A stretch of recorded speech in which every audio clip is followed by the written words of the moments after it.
So welcome this evening to our Camp 100 update and Q&A. My name's Lauren. I work at Woodcraft Folk as program manager, and I'm supporting the Camp 100 team to organise a fantastic camp this summer, which we're all really looking forward to. And I'll just pass over to Jack, who's going to be helping lead the session this evening. Hello, I'm Jack. I'm from Banbury Woodcraft and I'm one of the volunteer coordinators of Camp 100.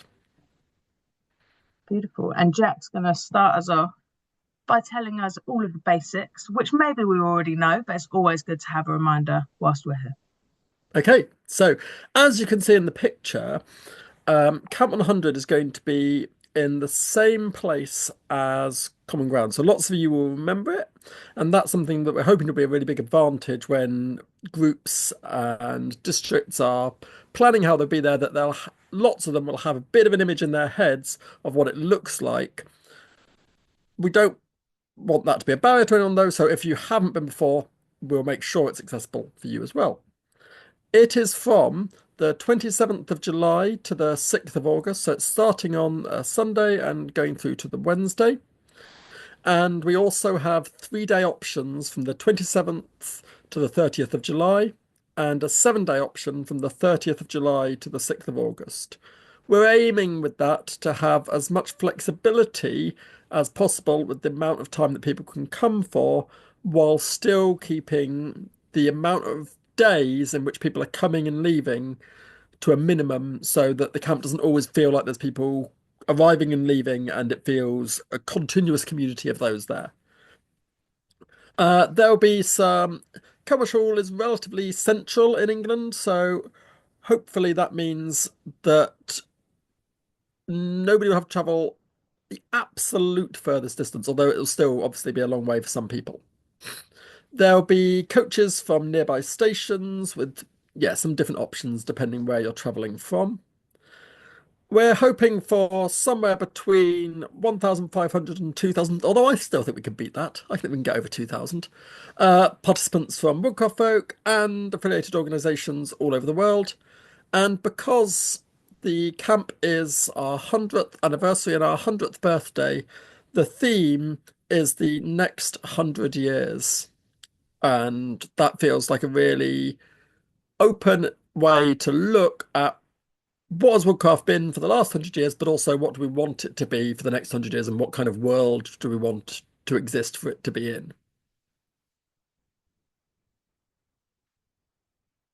Okay, this map is from Common Ground, so it won't necessarily be completely the same. We're looking at the moment probably at 3 towns rather than 4.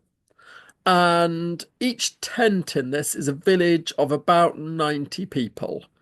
Uh, there'll be at least one UK group in each of those, often more than one, because most groups, although I can see Hackney in the call, will not be that many people, 90 to 100 people. Um, People will cooperatively exist together in those villages, eating, sleeping, helping with the cooking, washing up, etc. This will be familiar to lots of you, whether from international camps or from district camps. And then towns will be, it says here 3 to 5 villages. I think actually it might be higher than that, especially if we're looking at only 3 towns. It could be up to 7 villages. So in those towns, there'll be a library, which will be a space which has some activities that people can engage with, and for meetings and activities and to find resources. Um, there will also be in that town a town marquee. Those are the sort of rectangles on the map, although again, those are for a sense of it rather than where they'll actually be. And people will also gather in those to watch the news of things that people have made about what's been happening on camp. The main camp program will be in the central area. You can see that marked along 2 sides of a road. And we'll also support volunteers to run program in towns and villages as well. So it will happen all over the camp in lots of different ways, and there'll be lots of different volunteers supporting that to happen. Thanks, Jack. So, as Jack just mentioned, a little bit about program there. Everybody, I'm sure, is wondering what we're going to do at Camp 100 once we get there.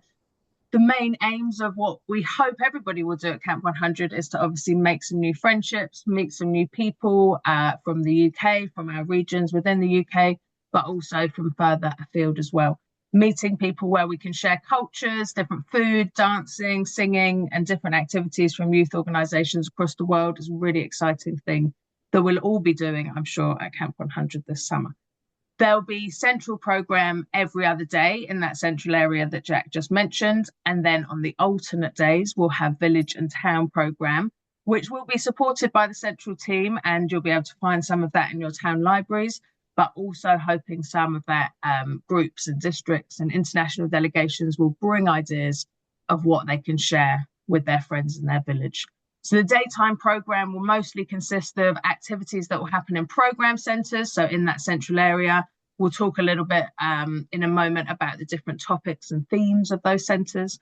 There'll also be the town libraries, as we just mentioned, where people can find activities and help setting up their own activities to then do in their village on the village and town days. So on top of all of this program, we'll also have a youth participation program, which will focus on things like camp democracy, looking at how young people can give kind of constructive feedback to us organisers on how things are going. And so we can do things slightly differently or better next time, and also find out what they're enjoying, most importantly. And also a chance there to get involved in how they can campaign outside of camp to make change in our society. So focusing on topics that are important to young people. The youth participation team are hoping to do a little bit of a survey with some young people and visit some different groups to find out what the topics of those campaigns could be. So if you're interested in your group, sort of finding out more about how to get involved in choosing some of those topics, it'd be good to get in touch so that we can share that with the youth participation team.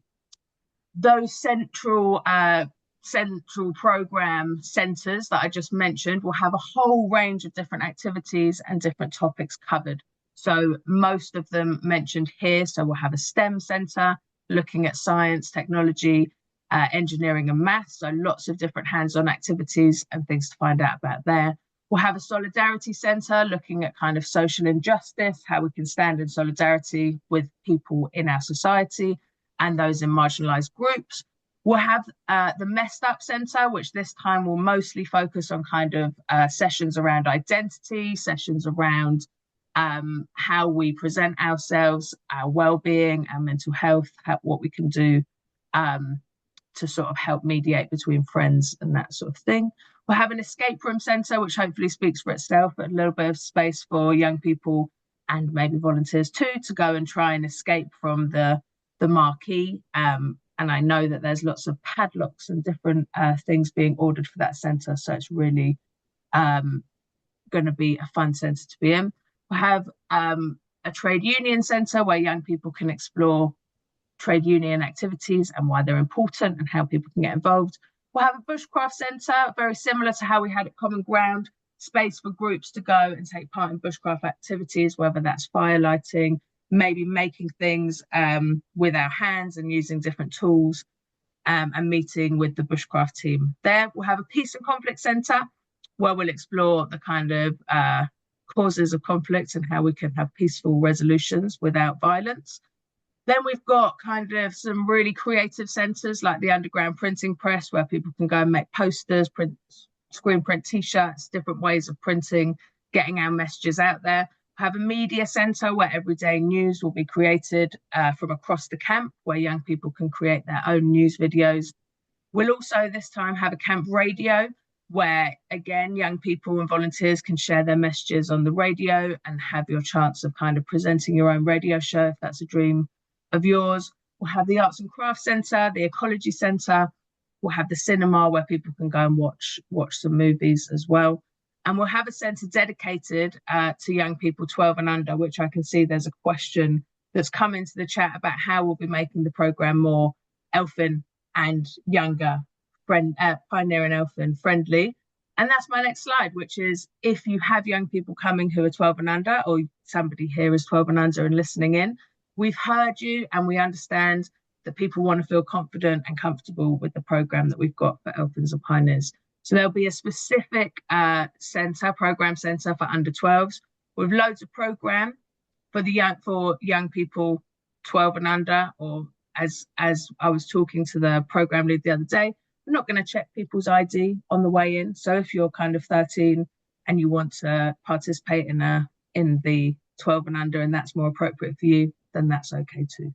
We'll have lots of program in there that's age appropriate, lots of drop-in program as well, where people can come and go, maybe do a small activity and then head off and do something else.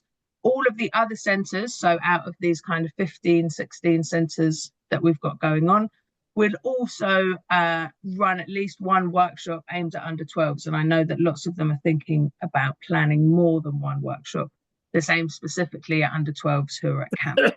That also includes the bushcraft area having a whole program and area themselves for the under 12s to participate in, including, I believe, some woodchip program in the bushcraft area as well. So for the really young under sixes too. Main stage program this time. So in previous years at international camps, main stage program and evening program has only been available to older young people. But this time we're going to include some earlier performances specifically for younger members. Maybe that's magic shows. We're going to have a touring storyteller who's going to be going around to different villages and towns and telling stories and sharing them for the younger participants at camp. Also, youth participation team are really keen to hear from pioneers and younger at this year's camp to find out what they want to see at future camps and what would make the program more appealing to them. So lots of different ways for people of all ages to get involved in program. Also, hopefully, the town libraries will also be providing lots of program that people can go and pick up and run in their own villages and towns that's aimed at young people 12 and under. In the evening, as I just mentioned, there'll be some earlier evening main stage program for those younger participants. We will all gather together in our town libraries to watch the news every evening, which will be created by young people and volunteers who are on site at the media centre. We'll have main stage program running throughout the evening on central evenings, so alternate evenings, where we might have performances from bands, DJs, maybe other kind of shows and performances going on as well. We'll also have your kind of classic traditional Woodcraft camp village program, campfires, sharing songs and activities, maybe some treats on the campfire too, and also celebrating the internationalism of our organisation, so having cultural evenings and allowing our international friends to share some of their traditions as well. Jack, I'm sure everybody would like to know what we're going to be eating at Camp 100. Indeed. So, as usual at camps, all the kind of meals and snacks and things will be provided. The menu will be a sustainable balance of different diets. So, perhaps less meat than some people are used to, and perhaps more, although obviously vegetarian and vegan options at all meals, than some others are used to. There'll be hot breakfast options as well as bread and cereal most days, like porridge or eggs. And the lunches will be lots of different things like soups or sandwiches. And dinner will be bigger meals, including a dessert. Um, all diets will be catered for. And that's one of the reasons we want to get bookings as soon as possible, because the more in advance we know of all the different dietary needs that will be at camp, the better we can cater them and give them a kind of equivalent experience when eating food at camp. So, some things that make this camp special. Um, it's our centenary and the only one of those we will ever have, and that's exciting and fun. We're going to have a big focus on volunteer well-being. Woodcraft over the last 100 years has taken a huge amount from a huge number of volunteers and is what it is because of them and us. And one of the things that we want is Camp 100 to be a time that we can think about how we do that even better in the future so that volunteers have a really positive experience in all aspects of the camp are inspired by it and enjoy it and go home feeling energized rather than exhausted. So we have a team to support that. And we're also thinking about it in terms of how we systemically plan the camp to try and have support and backup so that volunteers are getting the support they need to help make the camp as good as it can be. We are going to be supporting international delegations. Now, if you're at Common Ground, this camp will be have considerably fewer internationals, and that's for a few reasons. One of them is that it's also the camp of our sister organisation, the Austrian Roter Falcons, and they are hosting an IFM camp next year. We hope that there will still be some participants going to both, particularly from Germany and Austria. But that obviously means that there are fewer people able to come to our event. It also will be smaller, partly because Common Ground had so many internationals. It had far more than we often do have. So, what these numbers are subject to lots of change. So, particularly if you have links in your districts to internationals that you've camped with before who you think would love to come to Camp 100, get in touch with them and we'll see if they'd like to come. That'd be great. But we're expecting at the moment somewhere in the region of 1 to 200 campers from other countries. We have groups from Spain, Denmark, Czech Republic, Peru, Chile, Senegal, pending visas, Western Sahara, also pending visas, and more confirmed already. And there may be many more than that.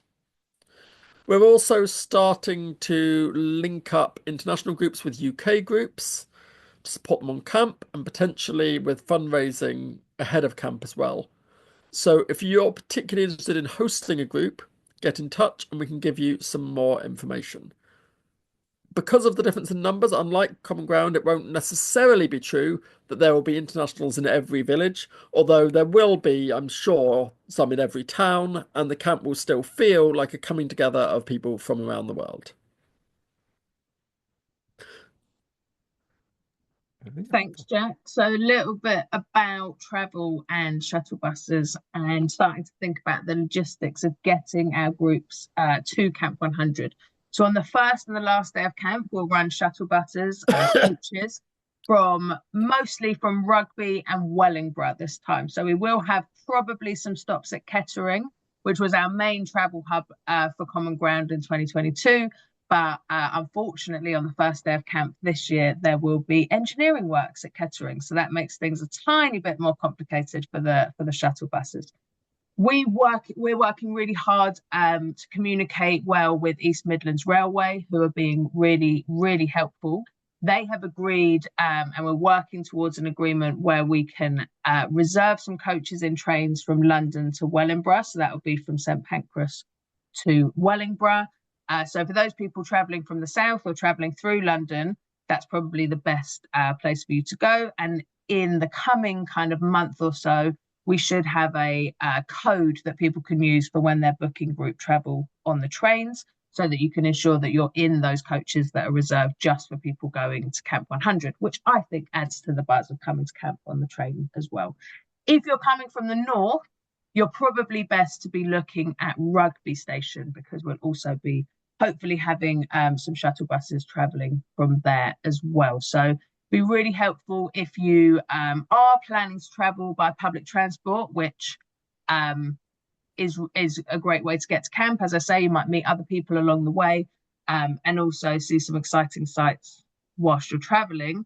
It'll be really good to let us know as soon as possible so that we can start to arrange those shuttle buses, work out how many shuttles we need to do from each place.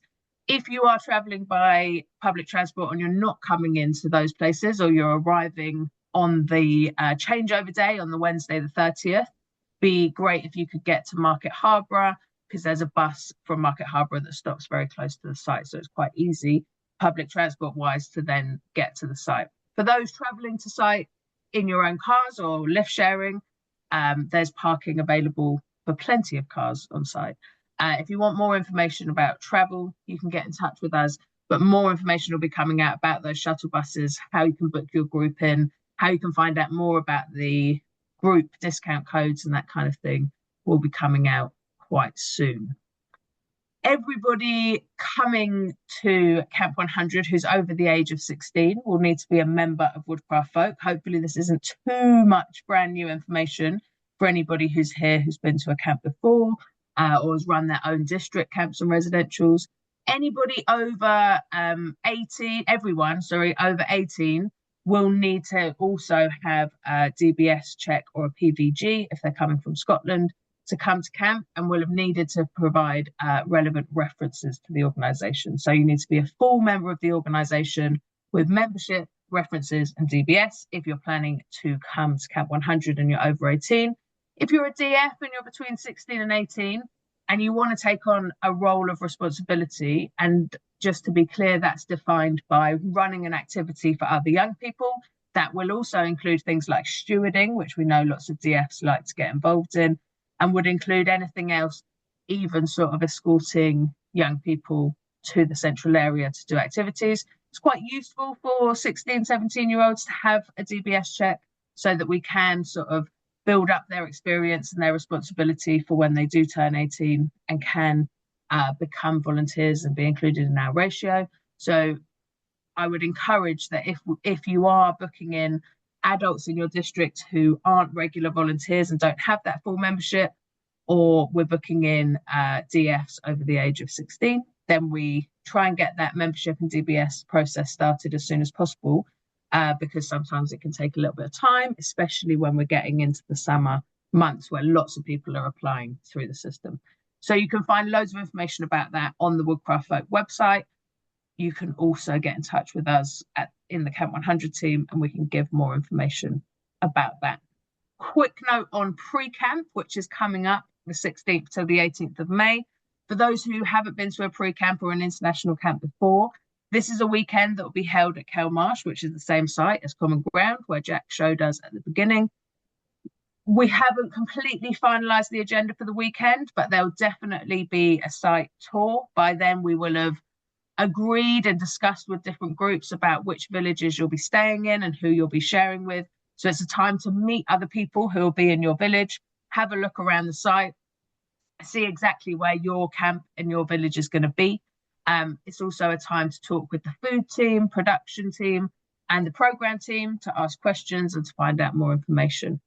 Other than your travel there isn't any cost to attend the event, but there is an option for those who are able, or districts who are able, to make a £20 contribution to the food and infrastructure of the event. So the booking is now available, and I'll share the link in the chat once I've finished speaking.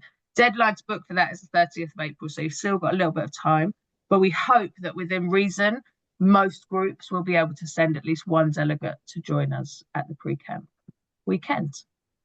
Jack's just going to talk us through some volunteer roles that we're still looking for centrally, and then I think we're nearly at time for questions. Yes, we are looking for an additional centres coordinator to help oversee and support people organising centres. We have a volunteer doing that already, but it'd be good to have another one to support them. We are looking for some more town librarians. That's a role about thinking of and sharing activities between villages within a town, supporting those villages to link together, finding activities that people can go and find and engage with during the camp, and generally finding lots of linking up activities there. Food pantry assistance, that involves, so the food pantries are distribution areas that the food will be distributed from towns to villages. It involves lots of moving food around, lots of making sure the right amounts are going to each village. So particularly useful, like both physical mobility, but also ability to calculate the amounts going to different villages. Somebody to support special diets. That's where people have particularly unusual or complicated dietary requirements. We want to be able to individually get in touch and to make sure that their needs are supported. It'd be good to have a volunteer who would be able to do that. People with links and connections to our international family of organisations who can both support some of those who've already registered to come, but also communicate with other interested groups internationally and support them to get involved.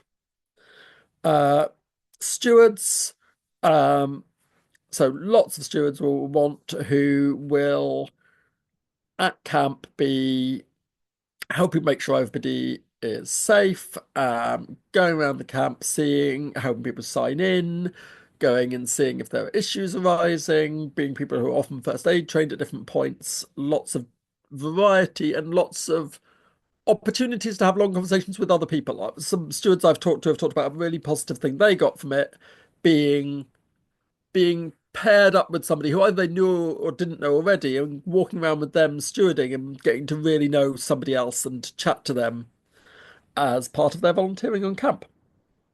There'll be lots more. If you have people interested in volunteering or if you're interested in volunteering yourself, get in touch and there will be like camps are made of the things that people decide to do at them. So if you've got an idea that you're passionate about, or if you're just passionate about helping but aren't quite sure what yet, get in touch and we'll talk about it and we'll work out something amazing. There's lots of information on our website. There are FAQs which are updated regularly and an info pack as well. There's also an activity pack which has lots of activities that you can use in your groups so that the young people you're working with and involved with can also get involved at this point in being excited about the camp, thinking about it and what they want it to be. Um, we can also be emailed on info@camp100.org.uk with questions, suggestions, concerns, and are happy to arrange a call if that's better. Here are social media. If you don't already follow some of those, do so because then you might see things that are useful or fun. We had a most helpful booking deadline on the 10th of January, and thank you to everyone who booked by then. And when we were talking just after that, we were saying there was this great flurry of people registering to book around that deadline. And what we wanted to try to avoid was the next time we got many bookings being right for the actual booking deadline in May. So we decided to have another helpful booking deadline, not the most helpful, but still very helpful, of the 1st of April. Early bookings help us feel confident that the number of people coming to the camp aligns with our budgets. They help us meet dietary requirements and accessibility needs, giving us more time to work out how to cater to different needs. They save staff and volunteer time going back and forth over what's happening, and they give us the information we need to plan a great camp for everyone. It also helps us put you into villages sooner as we have a clear idea of exactly how many people are coming from each group. Now, you may think, oh, but I'm not ready to book all my people by the 1st of April. I want to give them longer than that. So do I. I want them to have longer than that, but there will be people in all of the districts who already know that they want to come to camp, and many of those won't be booked on. Many of those in the core team won't be booked on, and I need to chase them too. But book the people who you already know are coming, who already know they're coming, because then we'll already know they're coming too, and that will help us with our planning. Thanks. Thanks, Jen. Yeah, give us the data, and if you've already got people in your spreadsheet, if you're using the Google Sheet option in the booking system, then there's no harm in importing that data of the people that you've got already so that they come up in the booking system so that we can again look at accessibility, look at dietary requirements and allergies, and make sure that we can cater for everybody there. So the last little bit of the presentation, sorry, I said 20 minutes, and then, me and Jack, we're both talkers, so we went on a little bit, but hopefully it's all useful information. But what next? So bookings are open, as hopefully everybody's aware. We've got a really useful booking handbook, which can help you register to book and walk you through the booking system. If anything's not clear, get in touch, ask us some questions. We're always more than happy to help. You don't have to confirm right now, as we were just saying, but kind of give us an estimate and give us a bit of detail of what you have.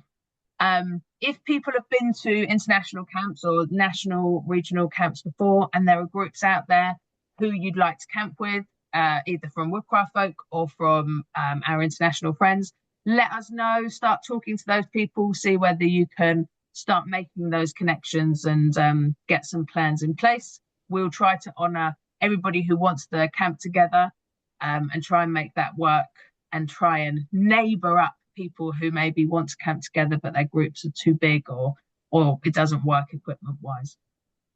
We want to try and support everybody to come to Camp 100, maybe even those who haven't come to an international camp before. So if you're a well-experienced woodcrafter and you've been to many events, maybe run some activities and use the Camp 100 activity book to show people why they should be excited and why they should try to come and help get us prepared, get yourselves prepared for the wonder that will be Camp 100. Pre-camp booking, as I mentioned, is open. You can find details of that on the Woodcraft website and the Camp 100 website. And if you have any other questions that we don't answer this evening, you can get in touch to info@camp100.org.uk. And on the Camp 100 website, you can find other email addresses for different teams, such as the coordinating team of Jack and Seren, or the program team, or the food team. So have a look on there if there's anything more specific that you're looking for. And then just a beautiful picture from the Common Ground opening ceremony to say that we're looking forward to seeing everybody at camp, hopefully. And now I'm going